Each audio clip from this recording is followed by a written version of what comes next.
महासागर 2025 को जानेंगे। महासागर के बारे में आपको कुछ नहीं पता है तो यहाँ से सबसे पहले आपको महासागर का फुल फॉर्म जानना चाहिए। ठीक है, तो महासागर में एम का मतलब क्या होता है? म्यूचुअल। क्या होता है? म्यूचुअल। ए का मतलब होता है एंड। फिर एच का मतलब होता है होलिस्टिक। होलिस्टिक का मतलब क्या होता है? पूरा होलिस्टिक। ए का मतलब होता है एडवांसमेंट। क्या होता है? एडवांसमेंट। एडवांसमेंट। उसके बाद फिर एफ महासागर, advancement for security, security and growth, security and growth across region, across region, regions. तो इसका फुल फॉर्म यही होता है। क्या होता है? Mutual and holistic advancement for security and growth across the regions. इसका पूरा फुल फॉर्म है। इतना बड़ा याद नहीं रहेगा, कोई दिक्कत नहीं। महासागर 2025 का उद्देश्य को हम लोग जानेंगे।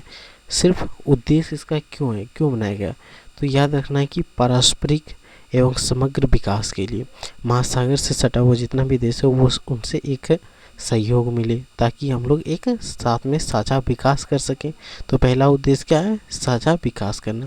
दूसरा क्या है? I core. आई कोर मतलब इंडियन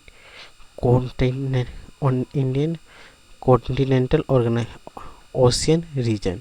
ठीक है, इंडियन मैंने हिंद प्रशांत महासागर, हिंद महासागर के आसपास के जितने भी क्षेत्र हैं ग्लोबल साउथ है उनसे संपर्क स्थापित करना और उसका विस्तार करना। साथ ही साथ इसका उपयोग क्या है? डिजिटल एक्टिविटी यानी डिजिटल कनेक्टिविटी को बढ़ाना। बंदरगाह जो होते हैं या एक दूसरे देश के साथ डिजिटल कनेक्टिविटी को बढ़ावा देना, सप्लाई चेन को कम करना और ग्लोबल साउथ एकजुट करना। ग्लोबल साउथ को एकजुट करना, वैश्विक जो दक्षिणी देश है उनको एकजुट करना इसका मुख्य काम है। ठीक है, मुख्य उद्देश्य क्या क्या है आपको समझ में आ गया? अगर नहीं समझ में आए तो कमेंट में आपको बताना है। इसको और भी अच्छे से और डिटेल से वीडियो आपके लिए बना के देंगे। ठीक है, तो इतना ही है तत्काल। इसका फुल फॉर्म याद रखना क्या है? Mutual and holistic advancement for security and growth across region. आपको यहीं से समझ में आ जाएगा। म्यूचुअल का मतलब पारस्परिक, एक दूसरे के सहयोग करेंगे होलिस्टिक अप्रोच पर जिसमें सुरक्षा भी होगा, ग्रोथ को भी देखा जाएगा। एक्रॉस द रीजन, रीजन को एक्रॉस भी करके देख सकते हैं। एडवांसमेंट के बारे में बोला है। सिक्योरिटी, जो प्रॉब्लम उत्पन्न हो रहा है महासागर में कि चाइना का बढ़ता प्रभाव, उसको भी कंट्रोल करने के लिए इस चीज़ को लाया गया है। ठीक है, तो यही है महासागर, इसको आपको याद रखना है।